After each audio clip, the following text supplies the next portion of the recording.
Live from the UK, broadcasting around the world. You're listening to Talking Minaret, discussing matters that affect you, streaming to the world and beyond. Assalamu alaikum everyone, welcome to the show. We've got a special guest for you today. His name is Brother Riz. He is a pharmacist. He's involved in regular dawah activities. Riz, good to have you here. How you been? Assalamu alaikum. I'm really glad to be here. How are you coping with the quarantine? You getting any jitters? Alhamdulillah, no, Alhamdulillah, it's been a blessing. So far going so good. 1/3 of the fast gone already. But definitely missing out the human aspect of face to face. No matter social media you can use, WhatsApp or Zoom. But meeting brothers face to face, the dawah scene in the masjids, definitely missing. It's not natural, of course, but yeah, definitely missing the huge amount of it. Because you work in the pharmacy, you're kind of like what people say nowadays on the front line. How is things like in the pharmacy?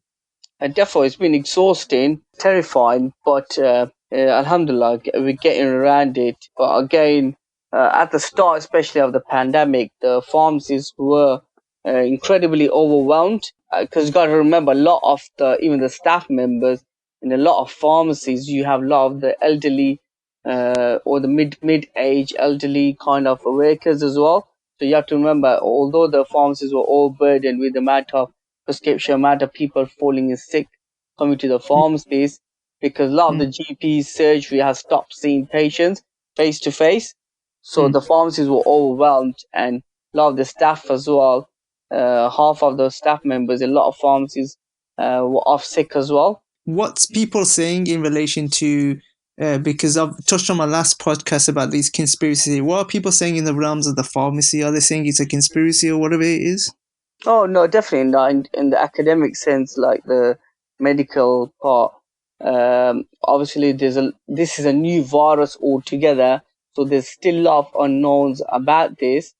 And as more and more research comes out, we have to be aware at the forefront. So we're always keeping up to date daily on new research papers, any trials that's taking place.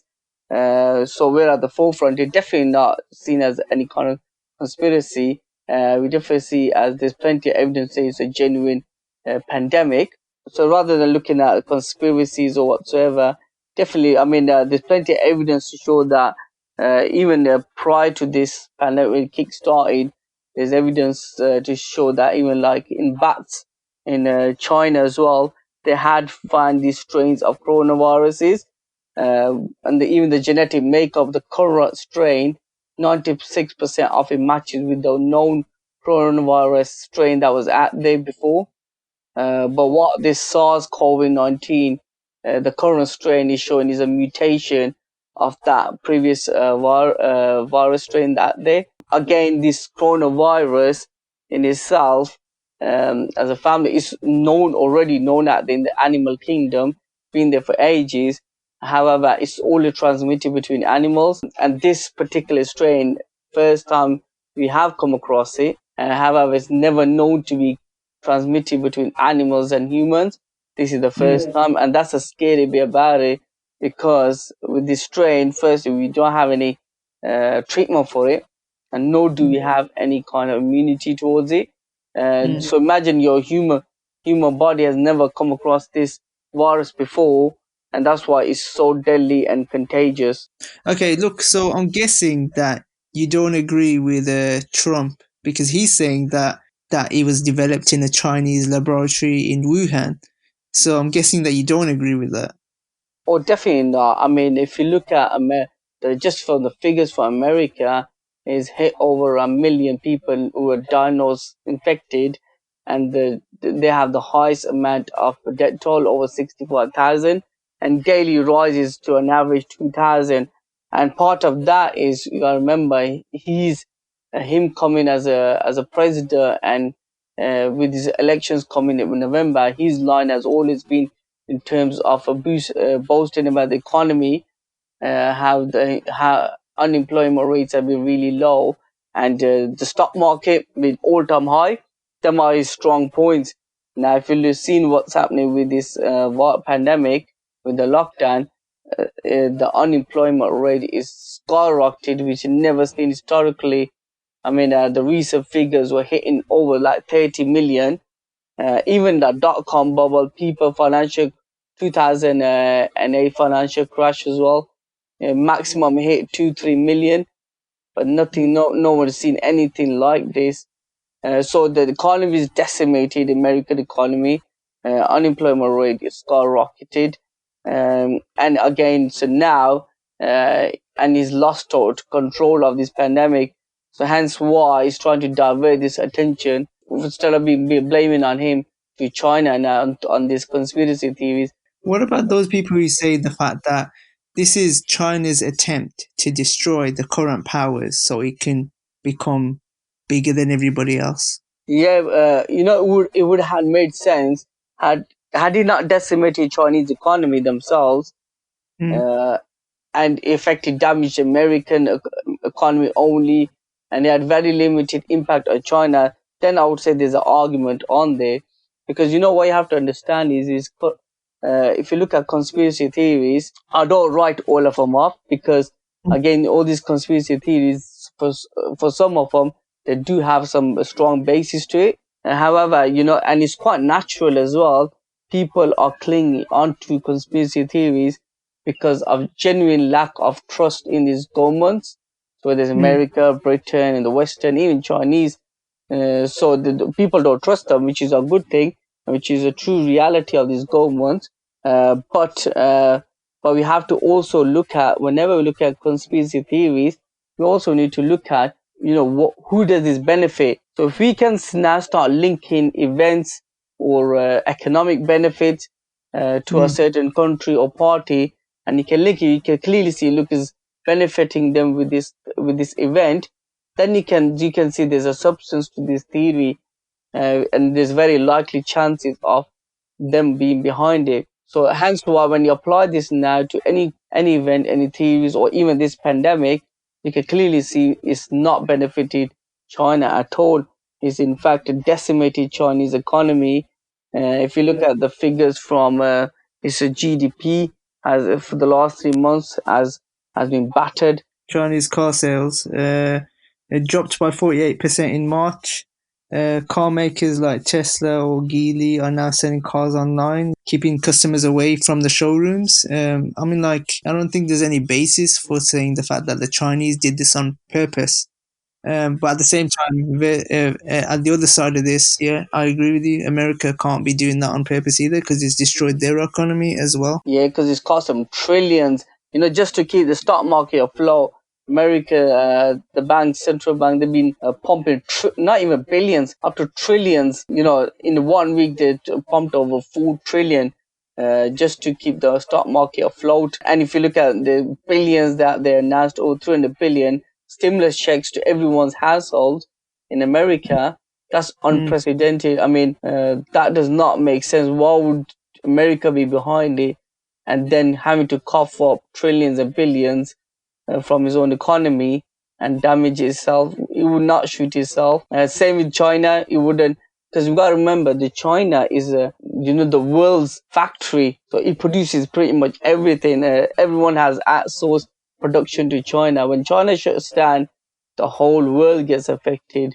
And in fact, 1/3 of the world resources as well, China consumes them because of the way it's building and its economy usage. So now if China shuts down, not only impacts it big time, and its economic ambitions such as the Belt Road Initiative. Would you say also the fact that certain countries are taking political advantages of this current situation? For instance, I was just reading the other day that the Inspector General of the Intelligence Community, Michael Atkinson, who exposed Trump's telephone conversation with the Ukrainian president, which causes impeachment.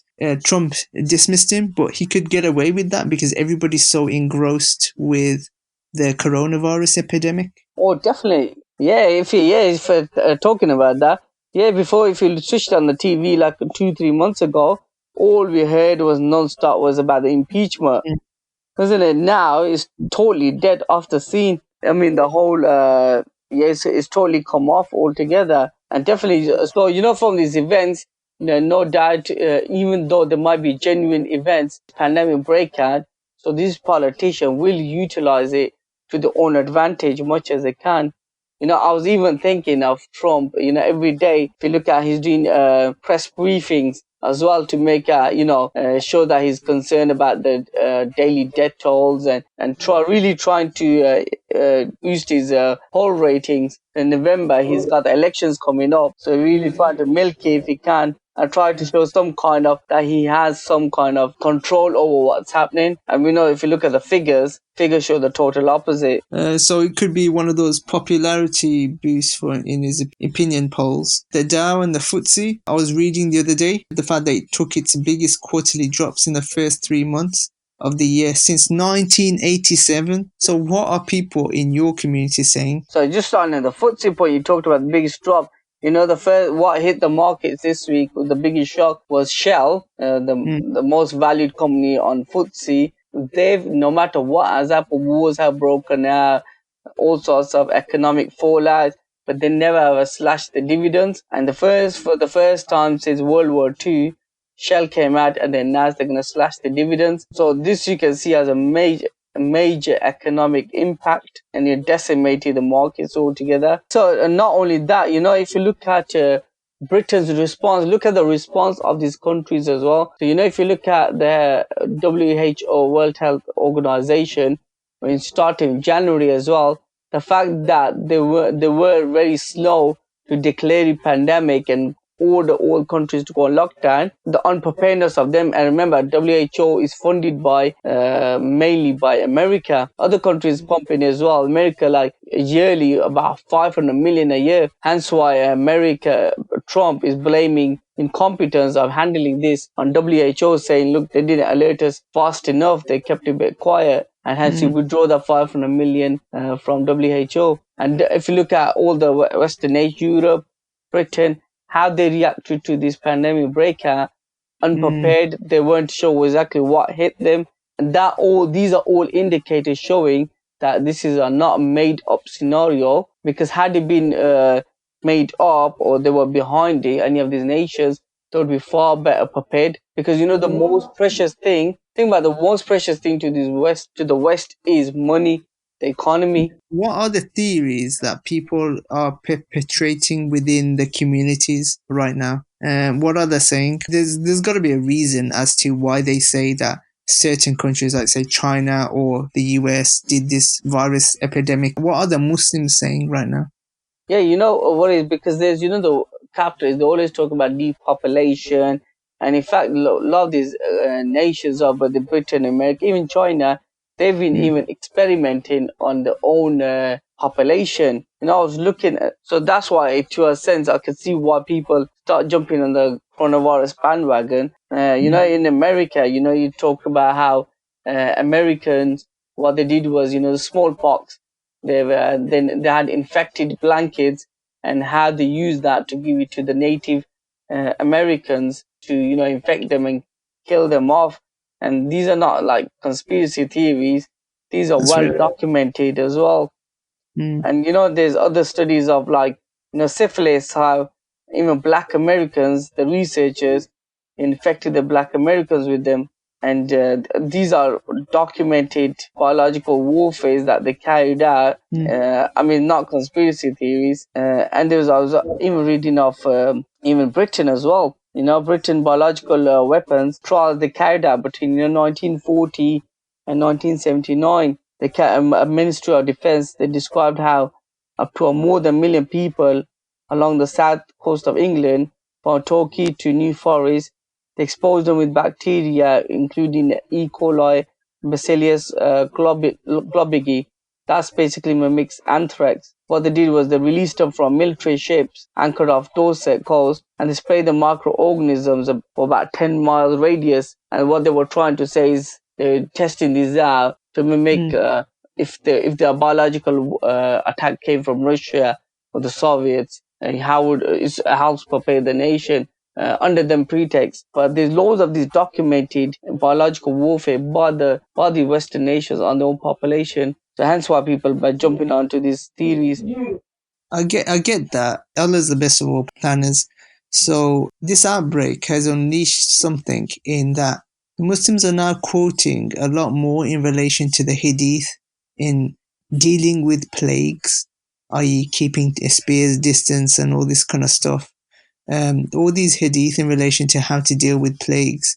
So in one aspect, I suppose Muslims in general are looking at their deen not just through the lens of it's just salah and keeping your fast in Ramadan, but also as a complete way of life. What do you think? Oh, definitely. I think it really has hit Muslims and non-Muslims very, very hard. We come across so many cases where, imagine, God forbid, if your parents catch this virus, imagine your most beloved person gets infected and it's within few days, they're perfectly normal.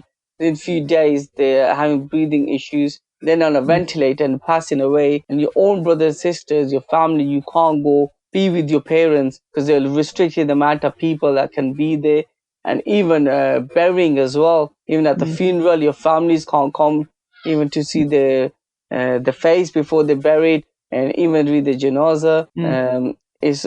This is once in a lifetime situation that we're in, and it's really shaken Muslims as well and brought them a lot closer to Allah subhanahu wa ta'ala. This Ramadan is very unique. And if you think about it, the whole world is shut down, and everything that is irrelevant has actually in fact shut down, apart from the very basic thing that you need, your food and your medicine and health.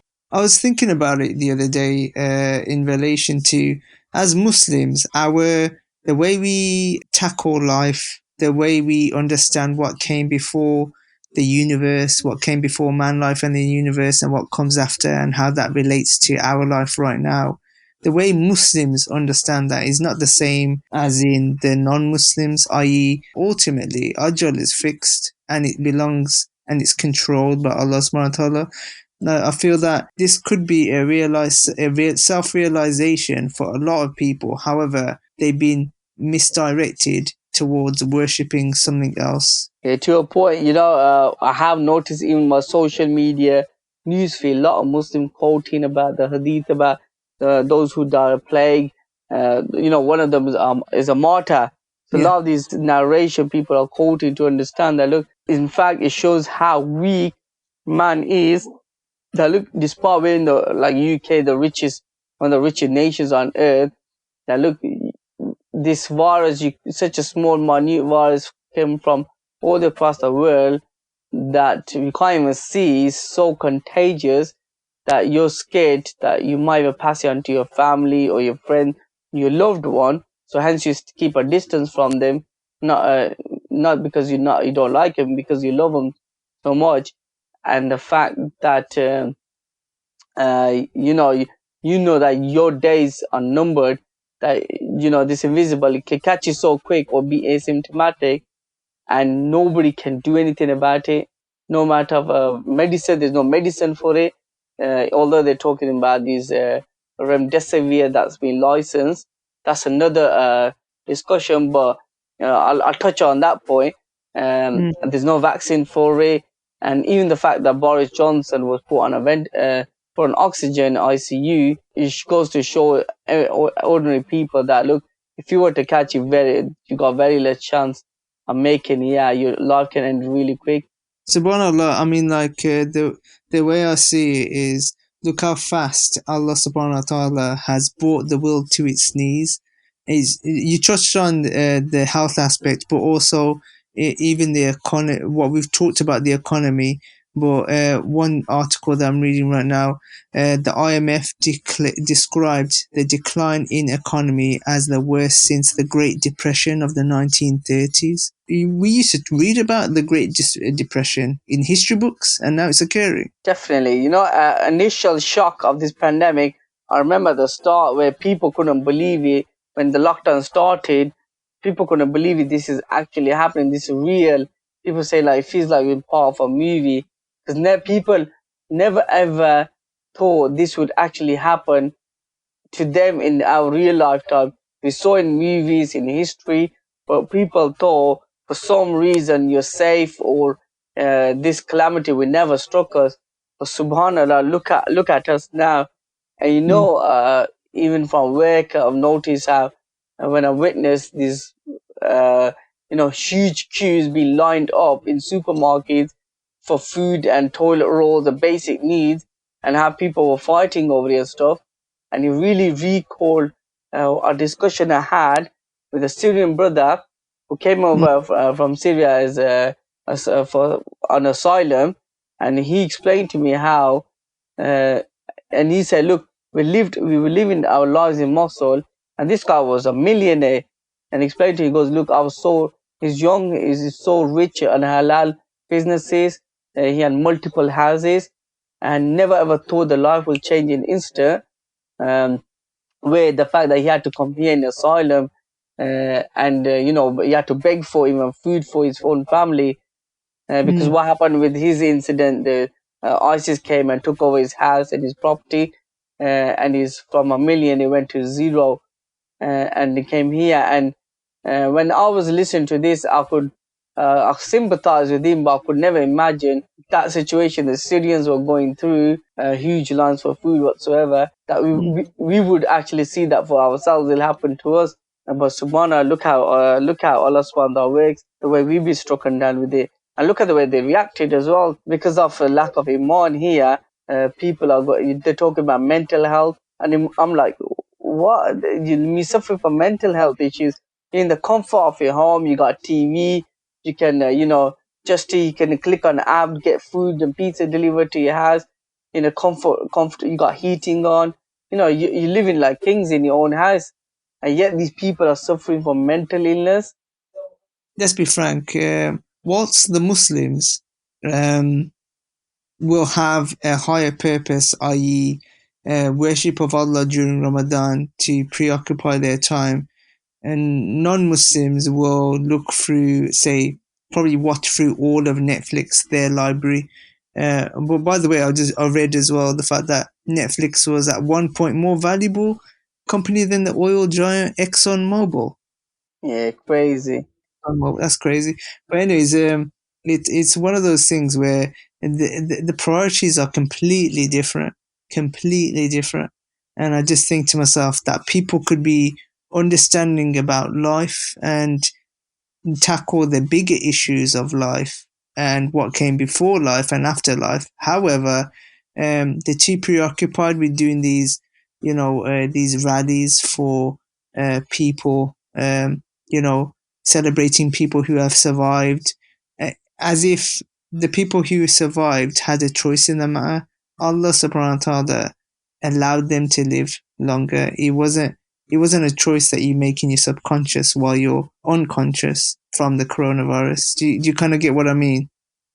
Yeah, you hear statements of, the survivors, and they come out, I fought the virus, and, I beaten the virus.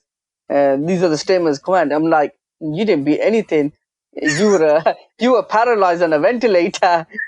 How did you beat the virus? You mean you were dying on the bed? It was Allah subhanahu wa ta'ala defeated the virus for you.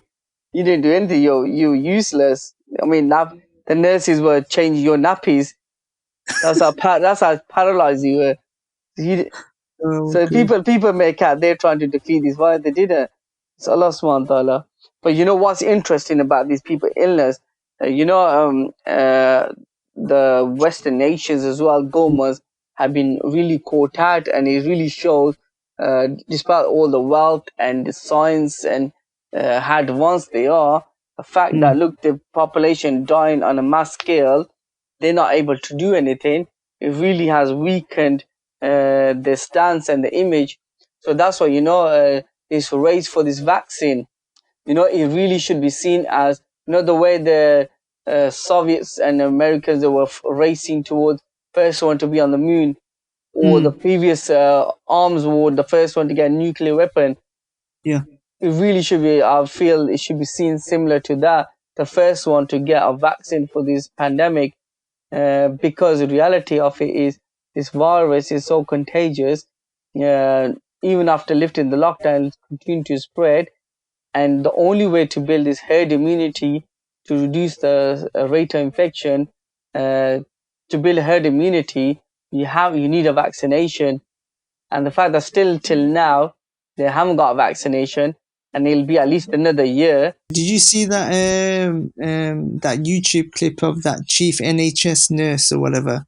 She's saying that 60% of the population haven't been infected yet, because I think what they were planning, and the World Health Organization chief actually said the fact that the in consideration of towards the elderly is the greatest harm to humanity. I.e., in that video, the chief nurse accidentally blurted out on, I don't know if it was BBC or Sky News, the fact that we haven't got enough people infected yet. Because without a vaccine, the way you build herd immunity is through getting enough people infected in the population towards they build a natural immunity, and the people who don't build the immunity, they die off, i.e., the elderly. And the Britain's policy, initial policy, was that, and until they recently realized with their computer modeling, if they continue to let it go, the NHS and hospital will be overwhelmed with the deaths. Again, because this herd immunity, again, like I said, without vaccine, they have to let majority get infected, and huge population would have passed 10% at least would have passed away. That's you're looking over 6 to 8 million people, and again, from their perspective, for them the number of deaths is irrelevant to them. They don't even care about it, but it will have a massive impact on the economy had they let that go through. And that was the more of their concern, because it's damaging the economy. Isn't that the reason why Sweden didn't go under lockdown? I'm pretty sure I read a quote from a minister stating the fact that locking down would hurt the economy too much.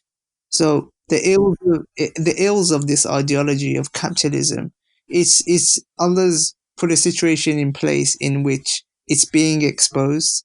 Definitely exposes the current system. That's why the Chancellor Rishi Sunak, when he announced that 330 billion stimulus for businesses and self-employed people even as well, to keep the small businesses going. And his quoted that he goes, look, we have to put our ideology on a side. Meaning they understood that even this, what they're intervening, what they're doing, it contradicts even the own ideology of capitalism. Because under capitalism, if a business can't survive, that is allowed to die and rot. And the state doesn't come and intervene and tries to give you a lifeline. It just dies, and the stronger one, the survivor, the best, they emerge. But the fact that they had to carry out this artificial injection to keep this artificial economy going, and the fact they acknowledges this is not this contradicting their ideology, it shows to the people that, look, this ideology of capitalism is the bigger killer rather than coronavirus.